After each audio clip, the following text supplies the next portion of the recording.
Selanjutnya, marilah kita simak bersama sambutan Presiden Republik Indonesia, Bapak Joko Widodo, dilanjutkan dengan pemukulan rebana sebagai tanda peresmian pembukaan Muktamar ke-34 Nahdlatul Ulama.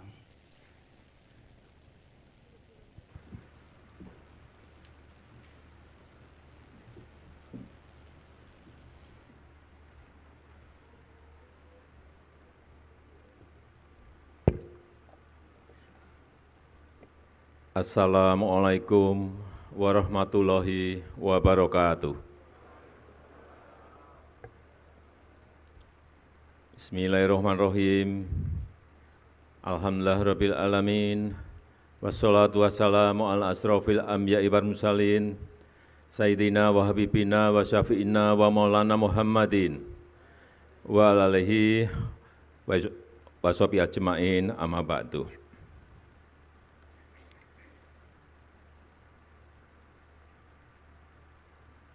Yang saya hormati, yang saya muliakan Wakil Presiden Republik Indonesia sekaligus Mustasyar PBNU Profesor Dr. Kiai Haji Ma'ruf Amin beserta Ibu. Yang saya hormati, yang saya muliakan Rais Am, Pengurus Besar Nahdlatul Ulama, Bapak Kiai Haji Miftahul Ahyar beserta seluruh jajaran Syuriah. Yang saya hormati, yang saya muliakan Ketua Umum PBNU Profesor Dr. Kiai Haji Said Agil Siroj beserta seluruh jajaran Tanfiziah. Yang saya hormati Ketua dan Pimpinan Lembaga-Lembaga Negara, yang saya hormati Wakil Presiden Republik Indonesia ke-10 dan ke-12, Bapak Dr. Andes Yusuf Kalla,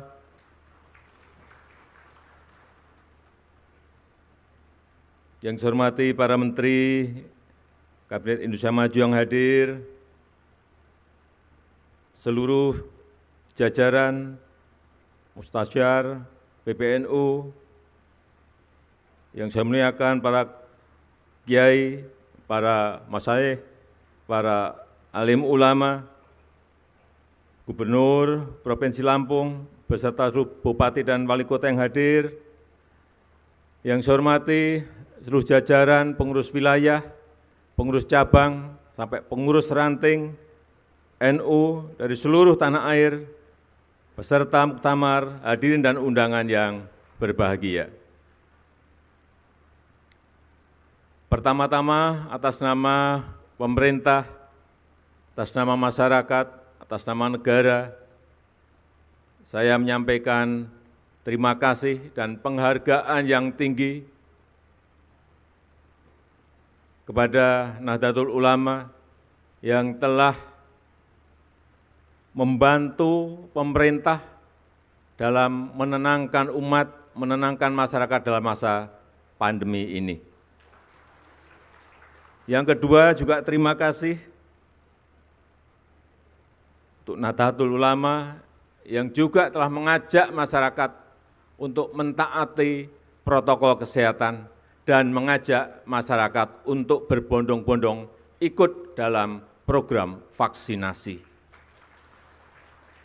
Ini saya rasakan betul betapa ajakan para kiai, ajakan para ulama betul-betul berdampak pada meningkatnya keinginan masyarakat untuk ikut vaksinasi. Pada awal-awal program vaksinasi, begitu keluar yang namanya vaksin AstraZeneca, banyak daerah yang tidak mau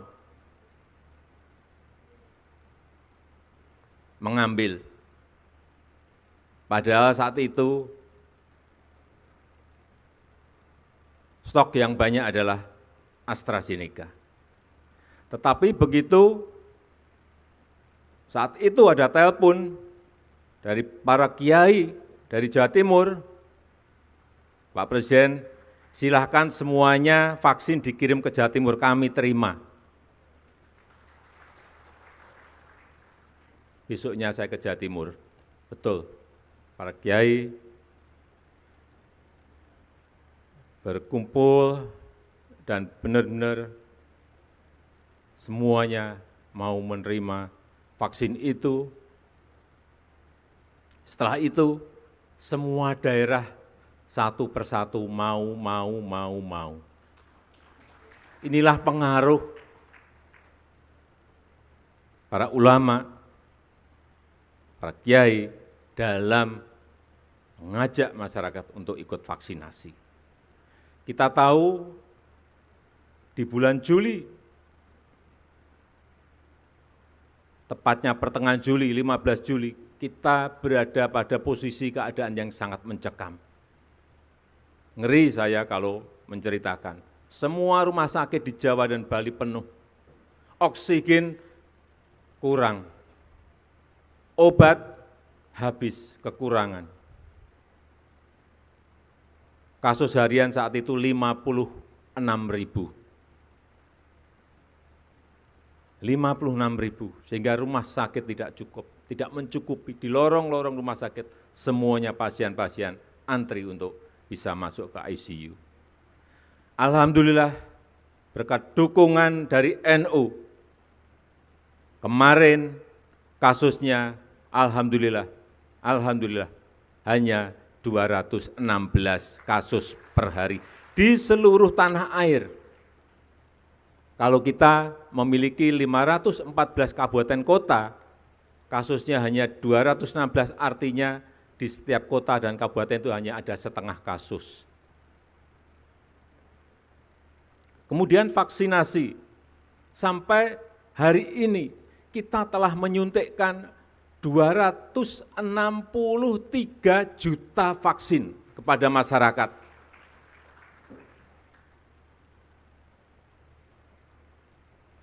Bapak Kiai bisa membayangkan menyuntikkan kepada 263 juta kali suntikan.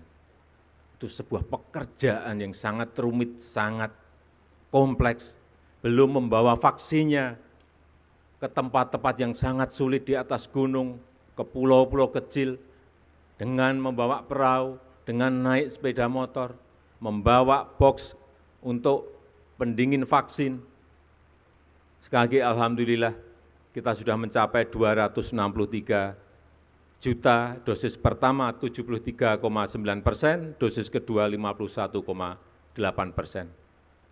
Kita harapkan segera bisa mencapai 70% untuk mengejar agar COVID ini tidak menyebar kemana-mana lagi. Dan juga hari ini telah disuntikkan kepada anak-anak 6-11 tahun sudah 1 juta. Ini juga kecepatannya sangat bagus sekali, alhamdulillah. Tapi kita tetap harus masih hati-hati, masih harus waspada, karena sekarang muncul varian baru yang namanya Omikron. Telah ada 83.000 kasus di dunia, dan ke negara kita Indonesia juga telah masuk.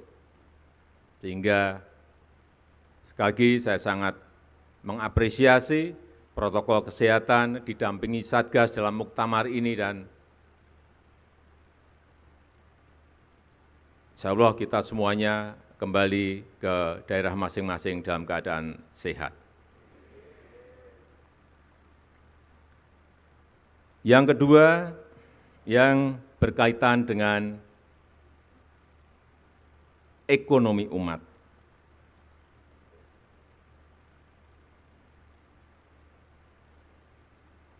Kita tahu banyak yang disampaikan mengenai masalah pemerataan, seperti tadi juga Bapak Ketua Umum PBNU juga menyampaikan. Memang kita harus berbicara apa adanya, pemerataan bukan sebuah hal yang gampang untuk lakukan. Tetapi saya melihat bahwa kekuatan di NU sekarang, anak-anak muda yang pinter-pinter, santri-santrinya yang pinter-pinter, yang keluaran banyak dari universitas-universitas yang besar dari seluruh negara yang ada di dunia ini, apabila ini bisa dirajut dalam sebuah kekuatan lokomotif, saya meyakini ini bisa menarik gerbong yang ada di bawah untuk bersama-sama dalam rangka mensejahterakan kita semuanya. Saya menawarkan yang muda-muda ini dibuatkan sebuah wadah, bisa PT atau kelompok usaha, dan pemerintah, saya menyiapkan, kalau siap, saya menyiapkan konsesi.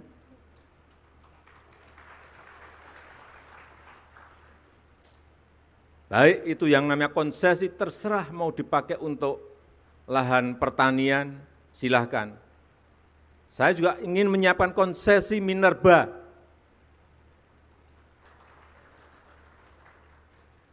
Yang pengen bergerak di usaha-usaha nikel misalnya, usaha-usaha batu bara, usaha-usaha boksit, usaha-usaha koper, tembaga, silahkan. Tetapi sekali lagi, ini dalam sebuah kelompok usaha besar, sehingga nanti bisa menggeret, mengajak gerbong-gerbong yang lain untuk ikut menikmati. Ini memerlukan sebuah kerja besar, tetapi saya melihat potensi di Nahdlatul Ulama itu ada, tinggal merajutnya. Yang berkaitan dengan teknologi, saya melihat juga yang pinter-pinter urusan teknologi ini sangat banyak sekali di NU. Doktor-doktornya banyak sekali yang muda-muda, santri-santri yang dokter banyak sekali. Karena apapun ke depan yang namanya teknologi, ini harus, mau tidak mau, kita harus masuk ke sana. Karena kita ingin teknologi ini maslahat bagi umat, maslahat bagi masyarakat, maslahat bagi rakyat. Jangan sampai ini malah merusak, membuat hal-hal yang negatif bagi rakyat kita. 5 tahun yang lalu, saya ingat betul, saya ketemu dengan pemiliknya Facebook, yang namanya Mark Zuckerberg. Saya diajak saat itu main pingpong, tapi tidak ada bola pingpongnya, tidak ada meja pingpongnya. Maka kacamata, Oculus, kemudian main bersama. Sama kayak main pingpong persis 100%. Tak, tok, tak, tok, tak. Keringetan juga. Dan dia membisikkan kepada saya, Presiden Jokowi, ini baru awal. Nantinya semuanya akan virtual, semuanya akan muncul yang namanya metaverse. Restoran virtual, kantor virtual, wisata virtual, mall virtual. Hati-hati mensikapi ini. Dan NU, karena di dalam temanya berkhidmat untuk peradaban dunia, hati-hati memang peradaban itu harus kita pengaruhi agar maslahat bagi umat manusia di seluruh dunia, khususnya di negara kita, Indonesia. Nanti semuanya dakwah virtual, pengajian virtual, tetapi betul-betul kayak kita ketemu seperti ini, bukan seperti sekarang yang masih Vicon. Bukan. Metaverse akan merubah. Saya tidak tahu apakah karena pandemi ini menjadi dipercepat 5 tahun atau 10 tahun, tapi pasti datang. Oleh sebab itu kita semuanya harus siap dan kita bersama-sama NU untuk peradaban dunia dan Indonesia sekarang juga memimpin G20 menjadi keketuaan G20 juga ingin mempengaruhi kebijakan-kebijakan dunia yang berpihak pada negara-negara miskin, kepada negara-negara berkembang, kepada negara-negara kecil, pada negara-negara kepulauan dalam segala hal, utamanya dalam hal digitalisasi, perubahan iklim, dan ekonomi hijau. Terakhir, sekali lagi saya ingin menyampaikan terima kasih yang sebesar-besarnya kepada NU yang terus mengawal kebangsaan, mengawal toleransi, mengawal kemajemukan, mengawal Pancasila, mengawal Undang-Undang Dasar 1945, mengawal kebinekaan kita, mengawal NKRI, dan kita harapkan dengan itu kita terus bisa menjaga dan merawat bangsa dan negara kita yang kita cintai. Saya rasa itu yang bisa saya sampaikan pada kesempatan yang berbahagia ini. Dan dengan mengucap Bismillahirrahmanirrahim, pada pagi hari ini saya secara resmi membuka Muktamar ke-34 Nahdlatul Ulama NU. Terima kasih. Wassalamualaikum warahmatullahi wabarakatuh. Dimohon mendampingi Presiden Republik Indonesia saat pemukulan rebana, Wakil Presiden Republik Indonesia, Rois Am Pengurus Besar Nahdlatul Ulama, Ketua Umum Pengurus Besar Nahdlatul Ulama, Menteri Sekretaris Negara, Menteri Agama, dan Gubernur Provinsi Lampung.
Baik, luar biasa tepuk tangan yang meriah untuk Nahdlatul Ulama.